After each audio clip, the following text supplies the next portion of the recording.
Hello and welcome to another episode of Cornucopia of Tales and Tellers. Tonight we're having a catch-up episode. So joining me and Simona is Despina in Greece. Despina, how are you? Very well. Extremely hot still. Otherwise, very well, thank you. I hope you too.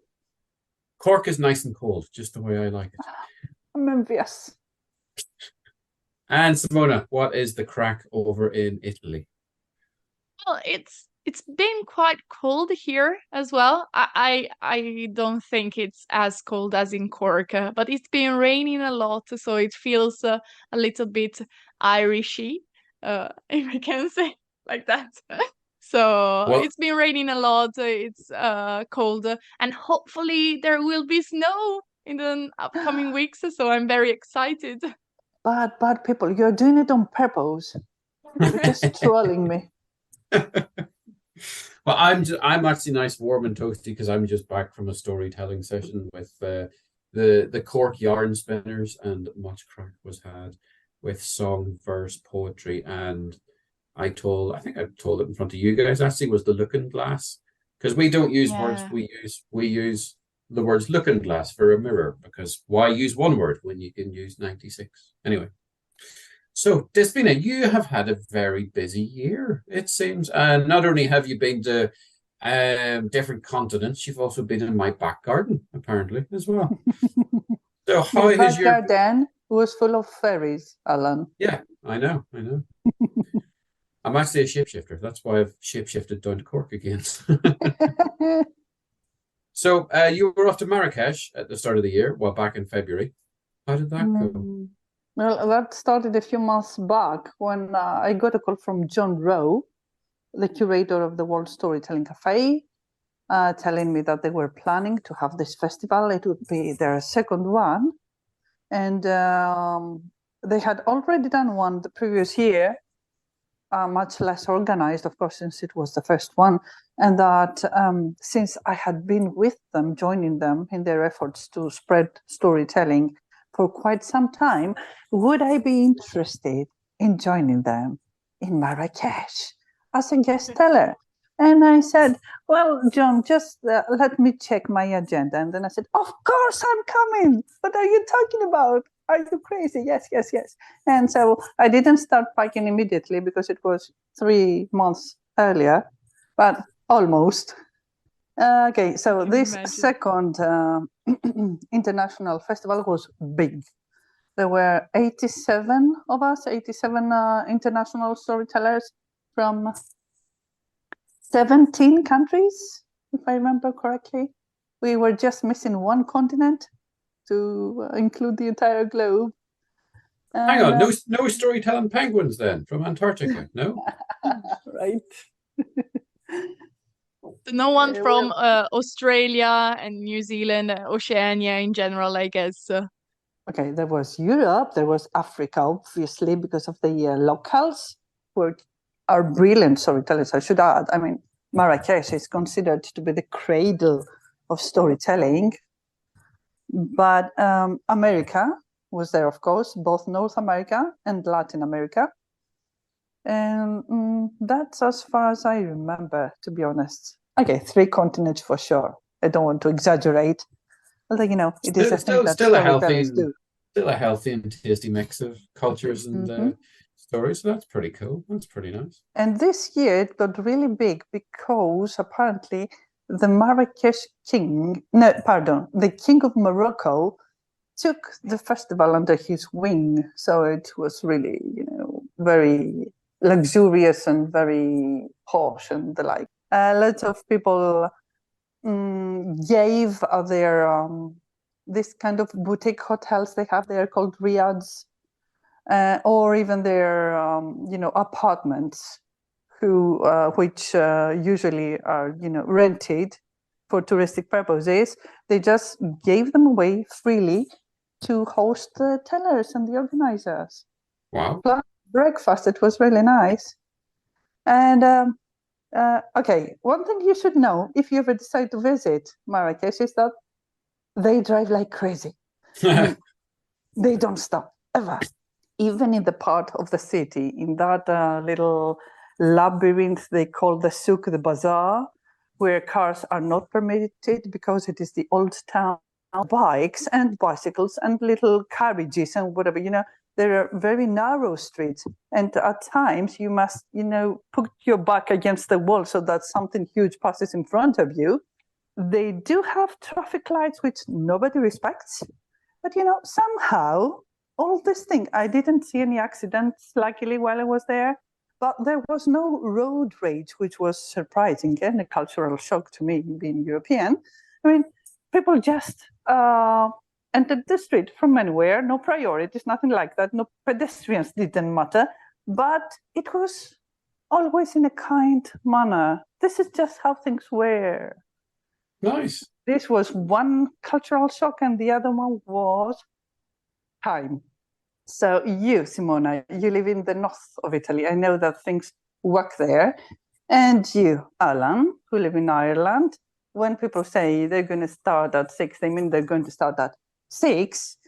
Yeah. Maybe in some situations you can wait until 6:03 to see if there is any late comers. I'm already slightly uncomfortable at the fact that it could be 3 minutes out of time. Yeah. You see. But when we're talking about Marrakesh time, well, honestly, it reminded me of my country so much, but it was even more so. I mean, here in Greece, we have what we call the academic quarter. So you expect people to be a quarter late. Okay. Not always a quarter. But there in Marrakesh, well, I would find my way in the souk with Google Maps to be there at an event on time at 7 o'clock. 1 hour later, the audience and the rest of the tellers would be there and we would be starting. That was absolutely normal. So there were volunteers from a university, a school that has to do with language and culture. And students came to assist us getting around the city, etc. Especially the older people, of course, who needed to be escorted around the place. And one of them told a fellow teller that when you're in a hurry, you don't have time to live your life. And this explains so deeply their connection with time. I like that. Nice. That's nice. Yeah. Well, yeah, if you put it that way, it makes sense. Simona? It sounds a lot like our train timetables here in Italy. Like you're there waiting for your train, and maybe it will come on time. Maybe you'll have to wait 10 minutes, 15 minutes, 30 minutes, or maybe it won't pass. That's our train situation here in Italy. But you see, it's nice. It's very philosophical, I think, if you see it that way. Yeah, why Russian life? Exactly, yeah. So what was the sort of big, what's the story that sticks with you most, or the teller that sticks with you most then from Marrakesh? Well, the story that I cannot seem to be able to put aside is not a story I heard. It's not one of the stories that I heard tellers tell. It was something that we accidentally learned, and it's impressed me so much. I mean, we know that Morocco is a Muslim country. We know that their attitude towards women are slightly different than what we as Westerners are used to. I mean, it is proper manners to address the man first and invite them to have some coffee. You ask the man first and then the woman. So that is a different culture. It is okay. But what was really shocking to me was once at the World Storytelling Cafe physical place, the actual cafe, there was this little concert there where they had a very popular band of quite elderly people. I'd say they were more than 60 years old, most of them. And there was this little shorty fellow singing, And he was hugely admired by everybody. So everybody sang along. You know, it was like community singing, something like that. There was a lot of la la la la la, that thing they do with the throat, little dancing, etc. So it was big. The next morning, we went to a school to tell with Lisvia, for that matter. So we had a group of students come in, told them a story. Oh, you should know that when it comes to English, Morocco being first a French colony, French is the first second language they learn, the first foreign language they learn. So they only start learning English when the kids enter secondary school. So we met with students who were 12, 13-ish, that kind of age, that age group. And we told them stories to the first group at first. So since they were not very experienced, their teacher had to translate for them. But then when the second group entered, we asked her to step back a little bit. So we had the kids, the ones among them that were more fluent or more confident, to do the translating for the others. And when that was done, we still had time waiting for the bus. Of course, we would wait, Simona, right? Waiting for the bus to come and pick us up and return us to the city. So we were introduced to the teacher's office, and they gave us this sort of mint tea, the very nice one. They have these elaborate carafes, and they serve it in a very special way. So it has many bubbles in the little glass. Nice. It is very nice. And there were biscuits and the like. So we had a little chat with the teachers while we were waiting. And Liz had taken photos of that concert I was telling you about. And she showed the pictures to the teachers. And she said, we heard this band perform yesterday, and they were really nice. And that man you can see in the picture was singing. So one of them looks at Liz in the eye and says, that is not a man. Liz is like, what do you mean? And he went on to explain that this was actually a woman who, decades earlier, when she started singing as a professional, well, that was not something you would do. It was not accepted socially. Right, okay.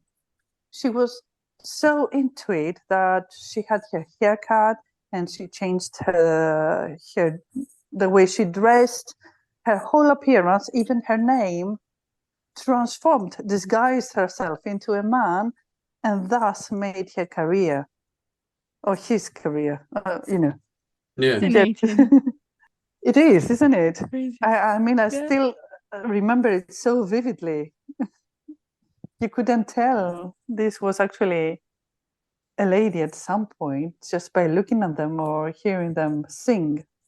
Also, there at the square, there was this huge tent built to host the storytelling event right next to the police station, for that matter, so that we would be, protected.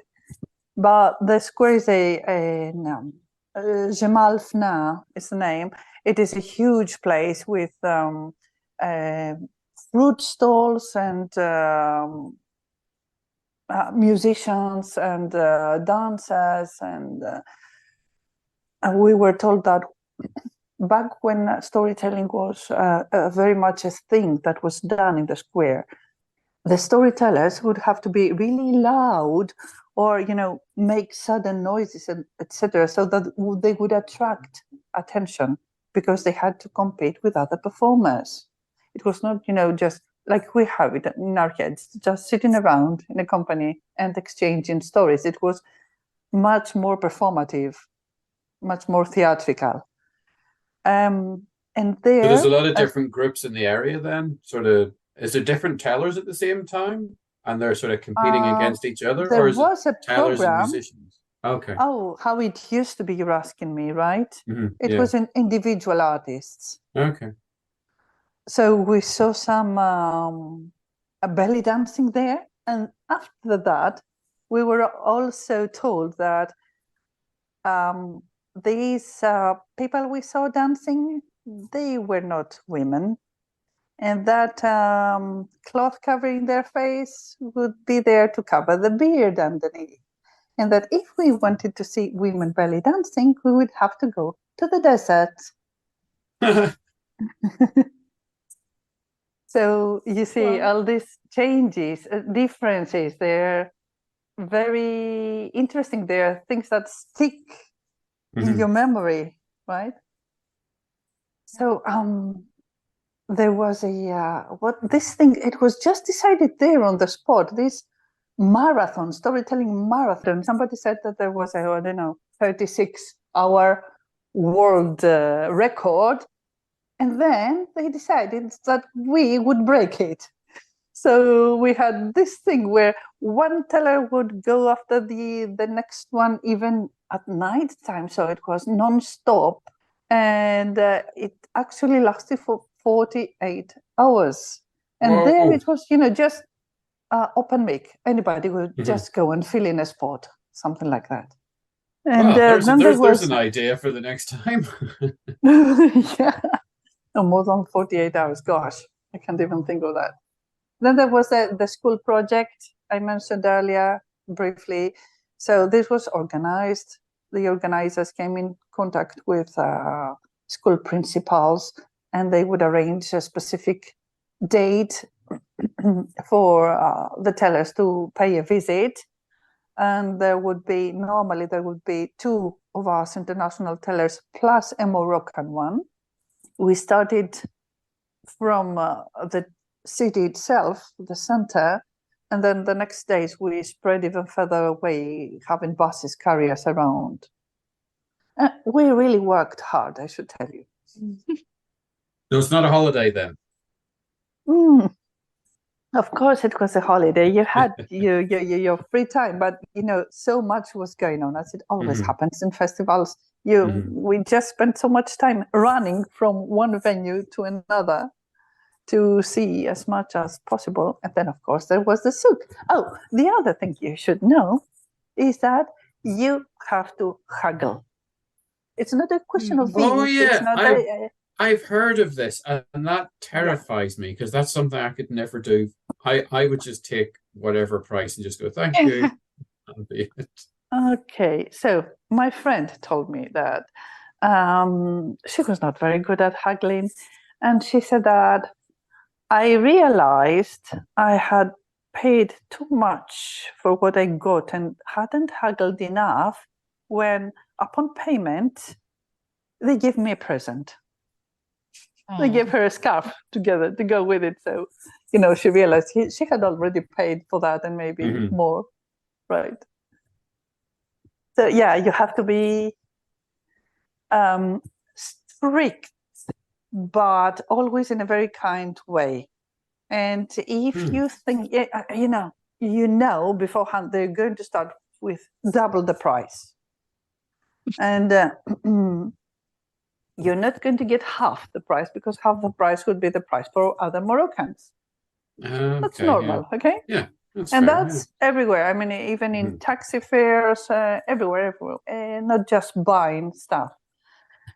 But if you believe that you see an object and you really like it and you want to buy it, if you believe that, if you start thinking that I can pay so much for this, let us say, I don't know, no more than 30 euros, for example, right? And you want to reach that price, you start from double your price. So you gradually both go down or up, oh, did I say up your price? I meant down your price, yeah? This is what I meant. I would be very uncomfortable doing that. I would need to take classes for that. Yes. And then you have to pretend that you're leaving the shop and going away and just saying, thank you, it's okay, I'll have another look. So if you got the price right, the shop owner will call you back and give it to you for what you told them. It is a game. It is a game, and it has rules. All right. So this was the festival in Marrakesh, but Yes. you've got 3 more to tell us about. So Oh. let's move on to the next. What was the next one, Despina? Well, the next one was this summer in June. It was the Athens Irish Festival organized by a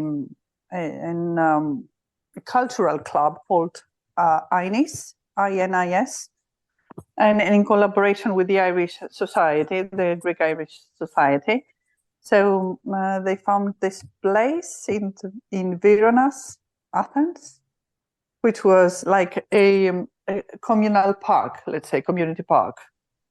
So it was big, and there were different things happening. There was what is the name of this game? You play roles like Dungeons and Dragons. What are these games called? Dungeons and Dragons.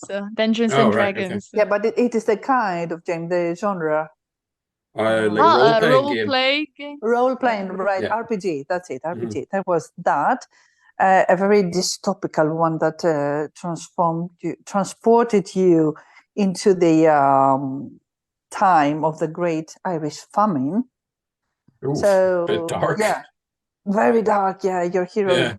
just died and died and died again. Which is the same as every Irish story ever. The hero Mhm. dies. There you go.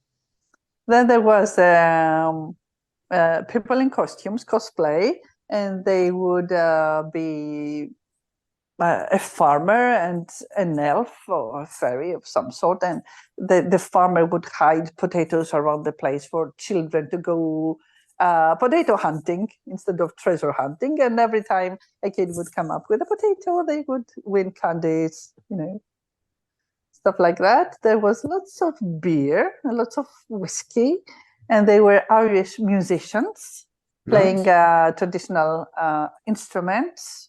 So I saw the Irish Gaida for the first time. Oh, yeah. The one with the pipes, that you squeeze under your alien elbow. pipes, yeah. The alien pipes, Right. you sit down with them, yeah. Violins, of course. And We call them fiddles. fiddles, of course, you're Yeah. absolutely right. Yeah, you're right. Was there any bowron players with the drum you sit down with and you hold it to the side? I don't remember, to be honest.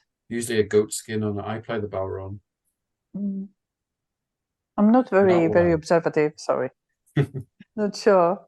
But who gave dance class for the Nice. people that wanted to join. Yeah, but she wouldn't let me in because I was solo. I didn't have a pair, so I was not allowed. It was some sort of, partner dance. Okay, fair enough. Yeah. Yeah, so I picked my spot there. There was this story nook they had created among the trees, and it was a bit further away from the stage because there were sound checks and the like, so it was a bit more remote. And we did the gig there. I had invited another Greek friend of mine who tells an Irish story, the one with that that guy who never listens and wanted to build his house upon fairy land. And when the Things you house should was never built, do. when the house was built and they were celebrating their wedding with this lady, they had the little elves going upstairs and started banging things around because they wanted to bring the house down. So he promised that if they allowed him that night and the party to continue, he would bring the house down by himself the next day. And he did, and then he was rewarded because he built where they told him to build, and he found some treasure while digging for the foundations. So, win-win. And then often you get a win-win with the fairies. Yeah, indeed. Nice. Normally, you just get punished for misbehaving, but this one, no. Nice. He had it nice.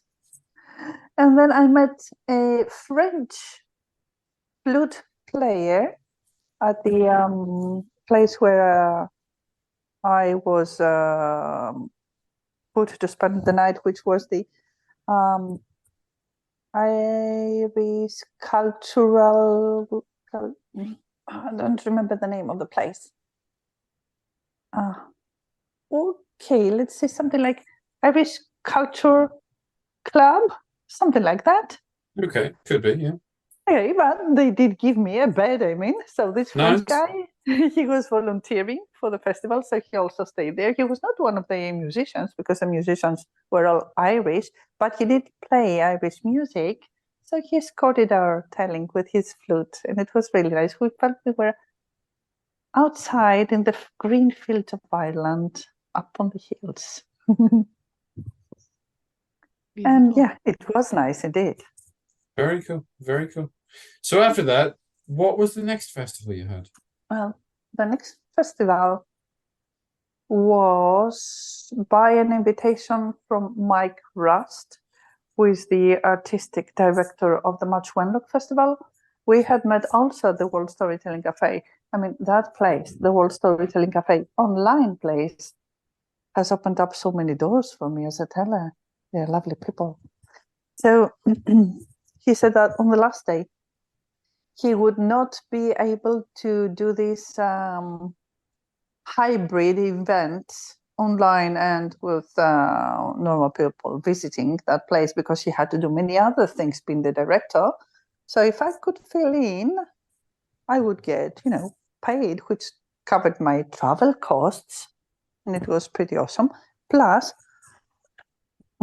I got to tell with many other tellers I knew and admired already. I had seen their gigs online, and I met friends I had already met once in Marrakesh, and then other friends with whom we have been telling together for years online. And then we met for the first time and we hugged, and we were real people and not, a face in a box anymore.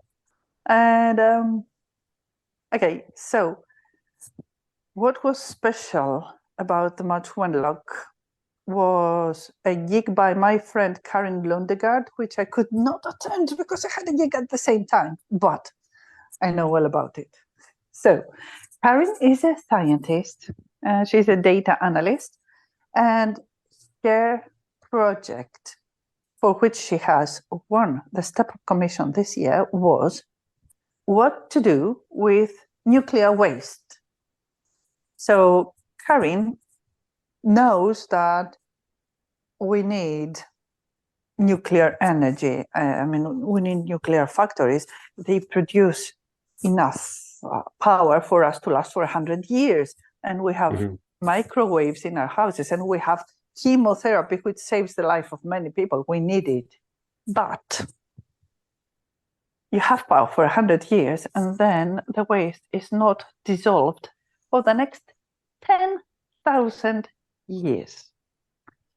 So 10,000 years is a huge number. We cannot even fathom the thought of what that means. I mean, in 1,000 years, consider how life was for humans 1,000 years ago. I mean, it changes completely. 1,000 years is already too much time for human measures, let alone 10,000 years. So she said, okay, we take the nuclear waste. We dig it and dig a mountain and put it inside, dressed in copper and steel and whatever is needed to be safe. How do we tell humans in those next generations, if we're lucky enough to survive that long, that is, how do we tell humans, if we still exist 10 years later, well, a little bit before 10 years, that if you dig a mountain and you find something wrapped in copper and in steel, do not open it, right? In other words, her project is, how do we save people from dying by their own stupidity? So I think it's just them stickers, isn't it? Do not eat. I think that usually works. Yeah, and what about language? Will language be the same then? Will it be like hieroglyphics to us? Like something we don't understand and cannot translate? So what about stories? Exactly, Simona, you got it. Since Karin is a scientist and a storyteller, she thought, well, how have we been passing messages from generation to generation all this time? And the answer, of course, is stories. So she did not want to take one aspect or the other and tell you, yes, nuclear energy is good, or no, nuclear energy is bad, don't do it. Or she just wanted to give the facts through the stories.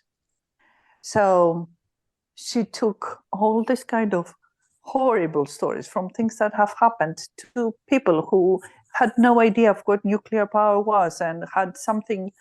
Her show was pretty impressive because on stage she had these card boxes, and then she opened them, and inside were these glass plates, the green ones. Maybe your mother or an aunt used to have some in their house, the ones who put candy in or something like that. So the green ones, the green glass plates, used to have uranium in them. It was used for decorative purposes. And when you have them on a black stage inside the card box, they glow in the dark. They're phosphorescent. So it was really impressive. And she explained that, uranium or other nuclear materials, as it is used now in Europe, it's probably okay. Just check and make sure. But if you buy still nowadays these green glass plates from Asia, let's say China, it's probably not okay. So she used all these stories with people getting sick and pets dying and whatever, to pass the message that this thing is dangerous and be very careful with it. And you can Google her online and find out for yourself. Nice. She wants the story to be spread. Fascinating. I love the idea of telling a folklore story of there's a big evil mountain and no one go near the big evil mountain, and it turns out, well, actually, because it's radio it's nuclear reactive. That's why you shouldn't go near it. Yeah, you can go there, just don't dig it up. Imagine, Alan, if it's the same with fairies in Ireland, and you've got these radioactive places and you can't go near them because they're radioactive, and you came up with the fairies and you shouldn't build there, you shouldn't dig, you shouldn't disturb the fairies because of so you're saying fairy trees are generations radioactive? Or Well, they might be. I mean, we give the fairies offerings. We pour whiskey on the trees, so that's not beyond the realms of possibility. Really, you pour whiskeys on the trees? I wouldn't go that near a fairy tree. Only a tiny bit. If you have to pass through, only a tiny bit.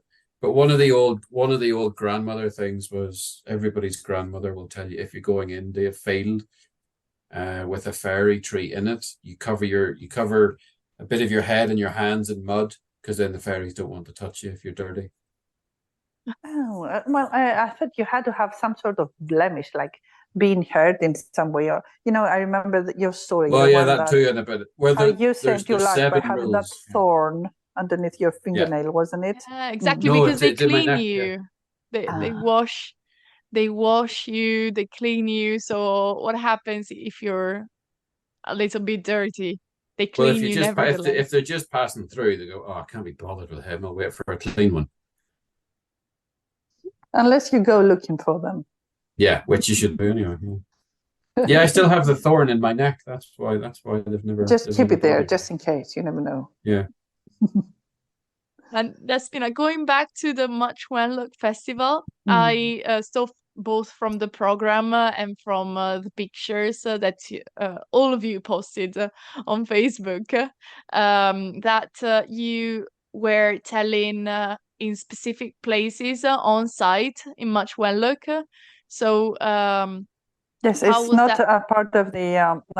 There used to be the festival on the edge that was done in large tents in the fields, but that's another part now. Half of it is that being done elsewhere. The other half is the Much Wenlock. So yes, you're right, Simona. It was inside the village in different venues inside it. So there was the Priory Hall. That was one of the places where, like the main stage, let's say, where things happened. And there was a pottery pub. Well, it was actually a place where they served beer or tea, and they also made pottery at the backside too. That was another venue. And on Saturday night, there's this great big church there, like a cathedral, enormous one. And at night on Saturday, there was Kath Edwards, the other teller that's named Ronnie. I don't remember her surname now, but she's brilliant. And Tom Goodale. And the three of them told us spooky tales behind the church in the dark. And they had these little lanterns. It was so atmospheric. And it was cold. I loved it, Alan. So one of them would tell us a story here behind the church. And then we would all move a little bit further away in the churchyard. Another one would tell us a story, and then a little bit further. So they all went around in turns, telling one spooky tale after the other. Well, it was not just storytelling. It was a spoken word festival. So there was also poetry. There was also music. There were different artists invited. And Zahra was there, whom I had missed in Marrakesh. And this time I shared a room with her. And she's a lovely lady, other than a brilliant performer. And she is very passionate. She uses her whole body in her performances. And she shares the words of really, really old Iranian poets. And she does this in a second language, so that's impressive. I mean, okay, I'm a storyteller. English is not my first language, but I tell stories my own way. If you use poets, it's so much more difficult because poets choose the words very carefully. And you must be very careful when retelling. Yeah, you have to be exact. I was having this conversation in the yarn spinners the other, earlier. Yeah, if you're storytelling, you can tell the same story 90 times and it's different 89 times. Whereas like poetry, no, you have to get this exact, which makes it really, really tough. I'm not brave enough yet to do that. You don't know until you try. True, yeah. But I'll have to practice a bit more first.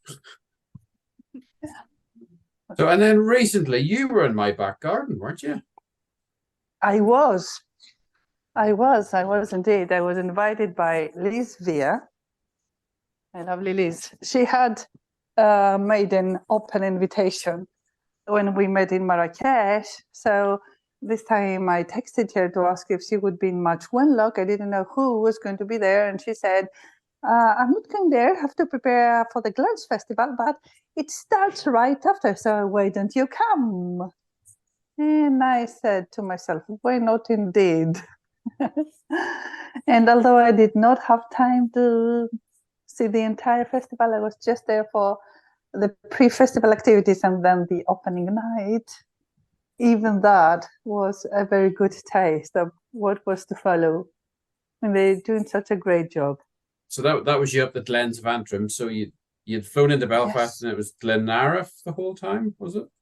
It was not the whole time. No. There were different venues again. So there was something done a little bit further to the south from Belfast in a, what was that? In a library? Yeah, it was, let me think.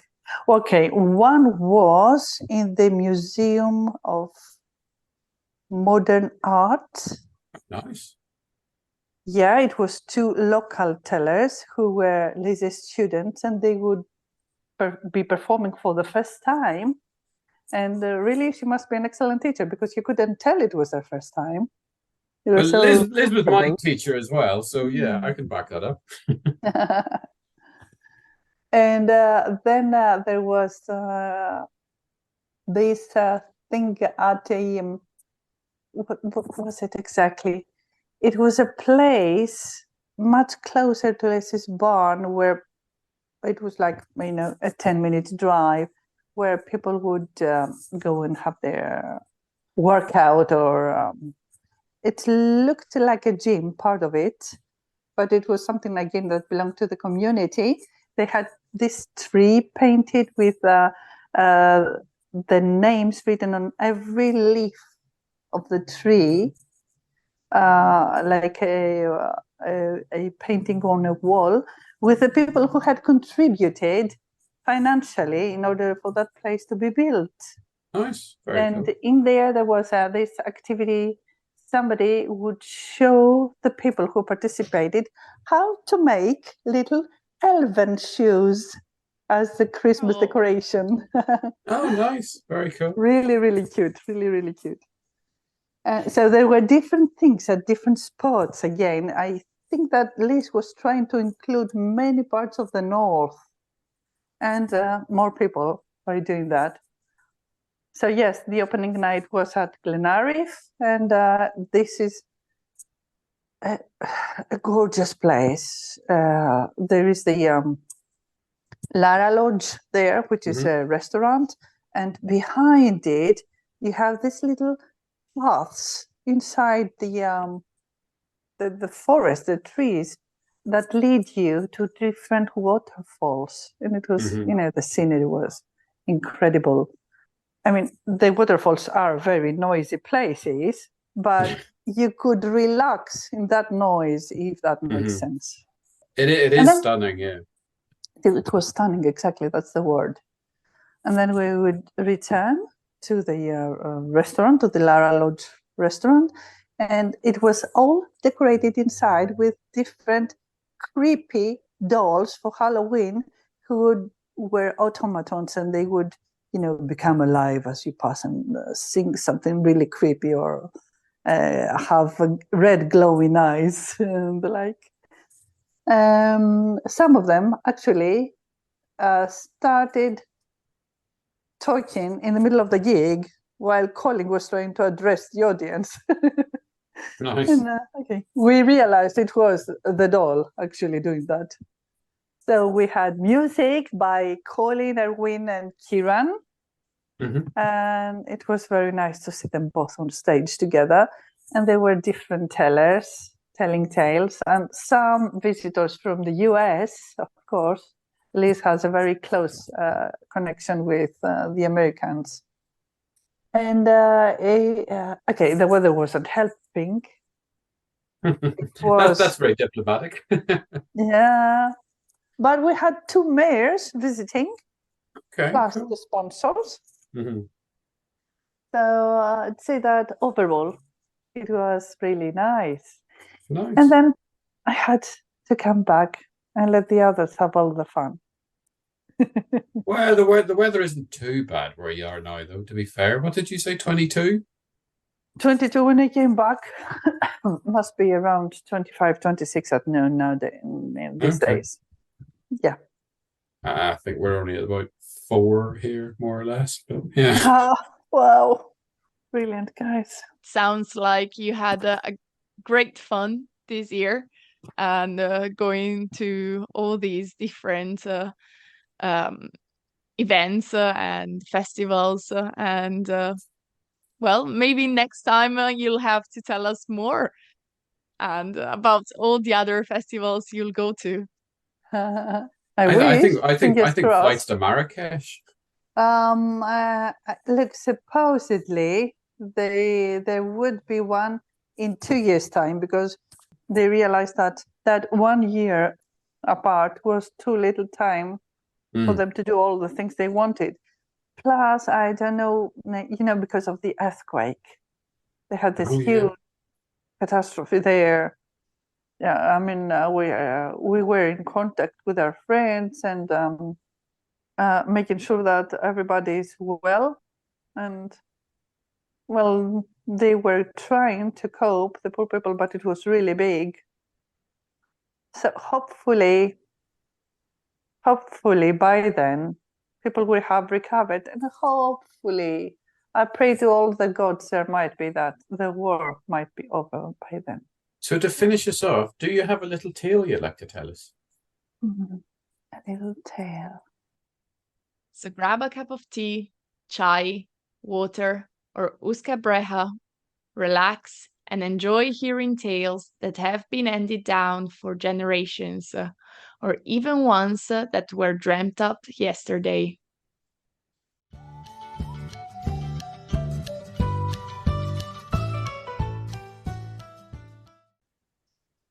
Well, I can tell you a tale I shared with the students in Marrakesh, and it comes from Armenia, or what used to be Armenia, because that place where the story takes place is nowadays part of Turkey.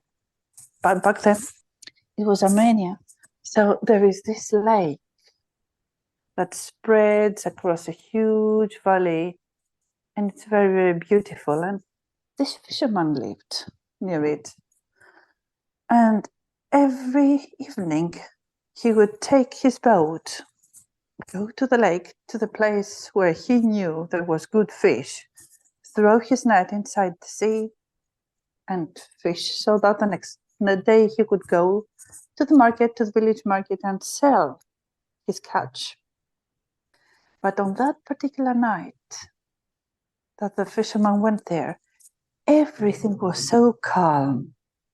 The sun had set and the night was darkening, and he could already see the stars in the sky as he entered his boat and started moving, rowing towards the center of the lake. And after a little while, it was so dark around him that you could barely make out the horizon, and you couldn't tell where the sky was ending and the sea was starting. So he stopped there, put his paddles in the boat, threw his net, and waited. And after some time, he started dragging the net upwards inside the boat, but the net was heavy, and the fisherman was happy because he knew he had caught many, many fish.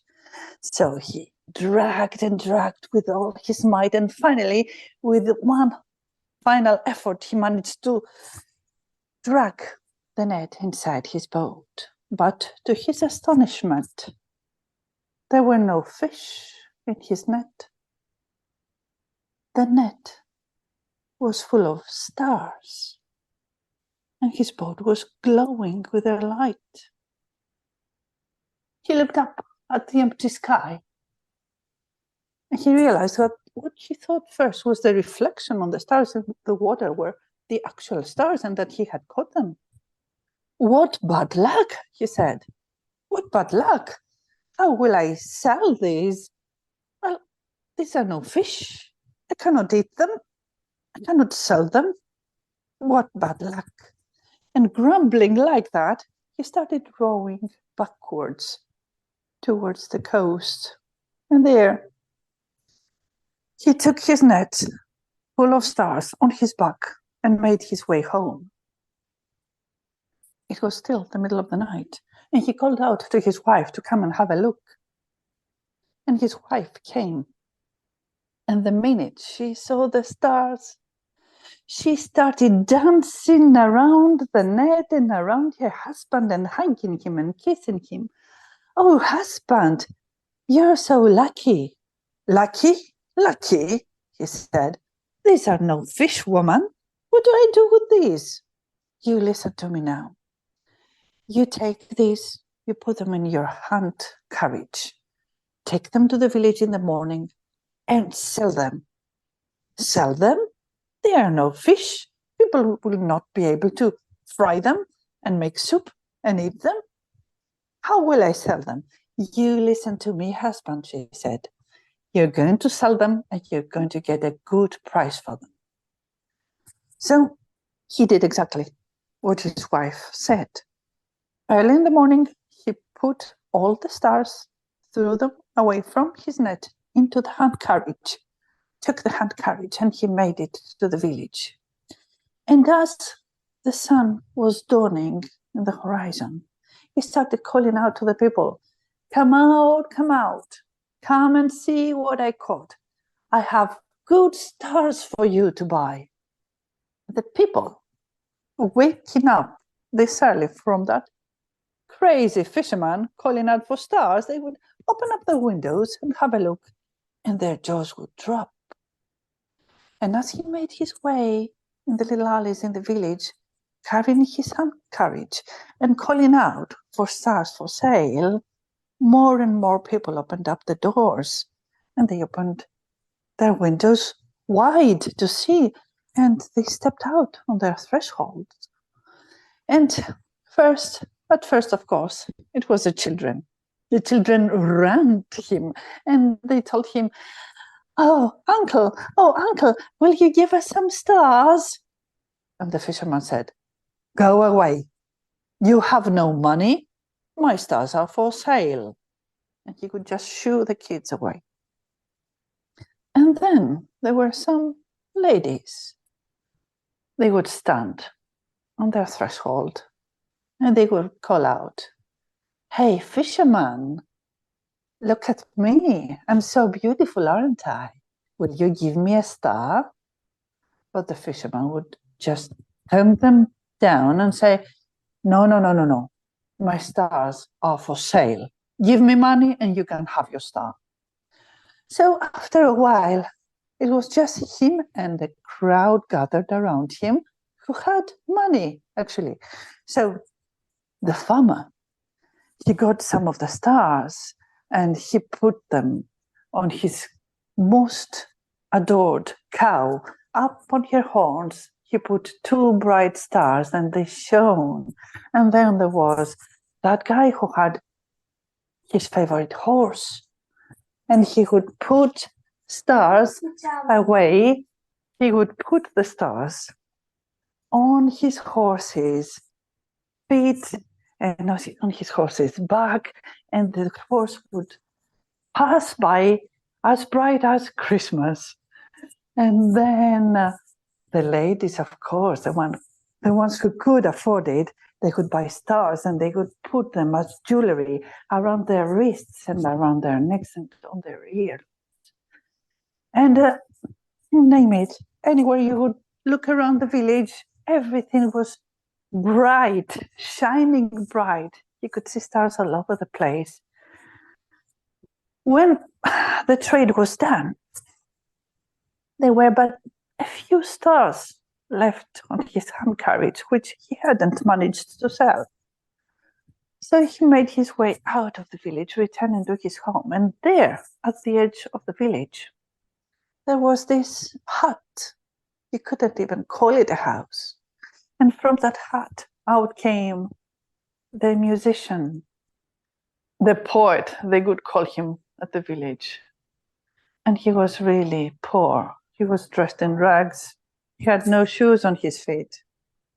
And he came out on his threshold and he looked at the fisherman passing by, stars still shining bright at the back of his hand carriage. Now the musician, the poet, he had been writing songs about stars. He had been dreaming of stars all his life. He had spent night after night looking at the bright sky, drawing inspiration from the stars. He was amazed to see real stars so close to him. So he went after the fisherman and he begged him, listen, please, can I have a star? Do you have any money? I don't. Go away then. I only sell my stars for money.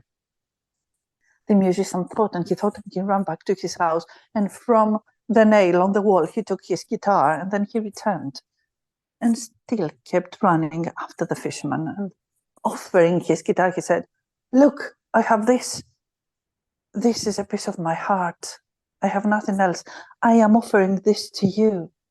Please take my guitar and give me a star. And the fisherman said, what do I need your guitar for? I don't know how to play. Go away, leave me alone. Come back when you have money. But the musician wouldn't go away. He just kept walking after the fisherman, begging and pleading that even for a moment he be allowed to touch a star, hold it in his hand. But the cruel fisherman would not let him.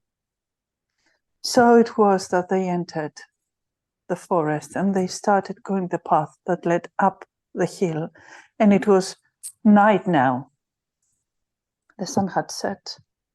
And at the village, the bright village full of stars, everybody was fast asleep in their beds when they had this rumble coming from the earth, and they felt the earth shaking.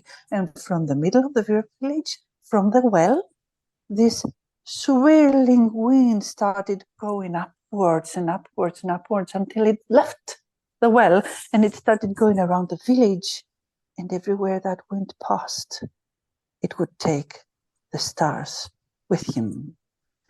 Took the stars from the horns of the cow, took the stars from the feet and the back of the horse, took the stars from the ladies' jewelry boxes, took the stars from everywhere, every place, every hiding place in the village, until there was not one star left. And up it went, the same path the fisherman and the musician had taken. And the people, they had left their houses in panic, thinking that this must be an earthquake. And they were all in the street looking at each other and asking if everybody was all right, when in front of their eyes, up in the hill, they saw the dark clouds gather and a huge lightning bright in the sky hitting a place. And then everything went quiet. And the people, they looked around them. They made sure everybody was okay. And then they had a second look. And they realized that all the stars were gone. It must have been that fisherman, they said. He must have been a conman. He took our money and left us with nothing. We should go find him. So they took their pitchforks and they took their shovels and they took all their gear and they made it for the hill. And everywhere they would see somebody, they would ask them if they had seen the fisherman, until one of them told them that he had seen the fisherman going up the hill with a musician behind him. And that is the path they took. And when they reached the top of the hill, they saw this shape of blackened figure that resembled a person, and a hand carriage behind him. And when one of them went closer and touched this figure, it collapsed into ashes. They realized that that must have been the fisherman. And then slowly, as they looked around them, they saw one star turning on bright in the sky above their heads, and then another, and then another, and then another, until all the stars were put back in the sky in front of their amazed eyes, as if they were never gone. But there was no sign of the musician. Actually, nobody ever saw him again. Word has it that that wind that took all the stars and returned them to the sky also took the musician with it to play his lullabies with his guitar to his beloved stars. And up to this day, what to us Westerners is the constellation of the little bear, to them, Armenians, until now, it is the hand carriage in the sky.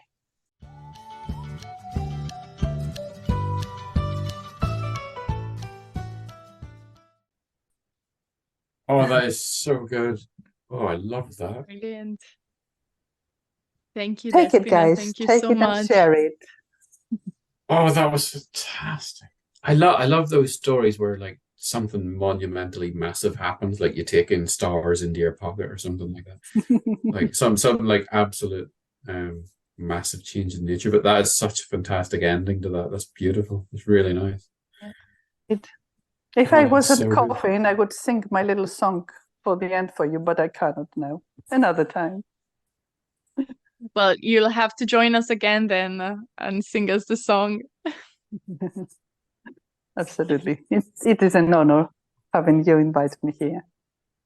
Such a nice story. I'm sort of letting it settle. It's just Yes, really yes, it has such a brilliant really images. yeah. And you know, the first time I heard that story from a friend of mine here on Sirius, I said, "Wow, that is a brilliant story. I must find it and tell it." And then I found it in a book and I read it and I said, "Nah, it's not such a great story after all. I don't know what I found in it." And then I heard another teller tell it and I said, "Oh, yes, this is what I meant the first time." So it's one of the stories you cannot read in a book. You have to listen to it. Yeah, it's funny the difference the experience of a story like from one human to another can make as opposed to reading it in a text on a page.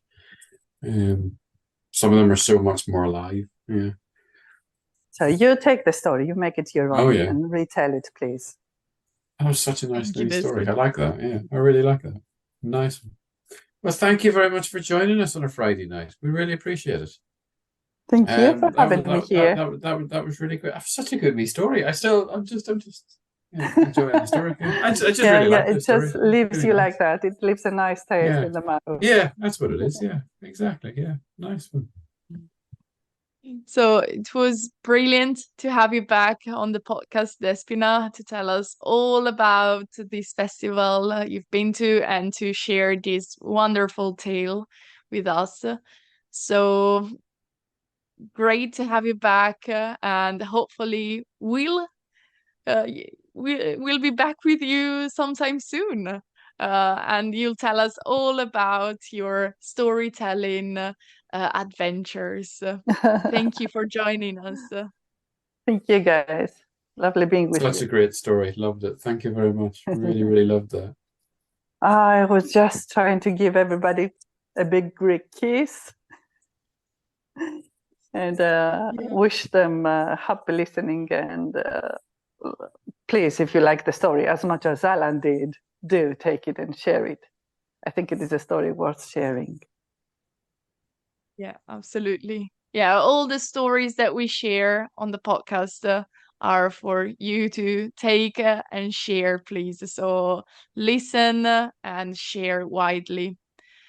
And thank you very much for listening. And we'll see you again in 2 weeks' time for another podcast. Until then, keep telling stories.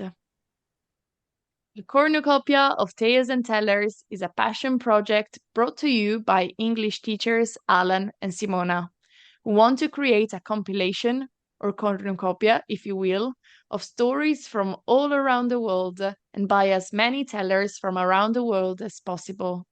So grab a cup of tea, chai, water, or uska breha, relax, and enjoy hearing tales that have been handed down for generations, or even ones that were dreamt up yesterday. Music is by Purple Planet. You can find us on Facebook at Cornucopia of Tales and Tellers. And if you like what you hear, you can buy us a coffee or cup of tea, if you prefer, to help fund future episodes and the hosting of our podcast. Link in the description.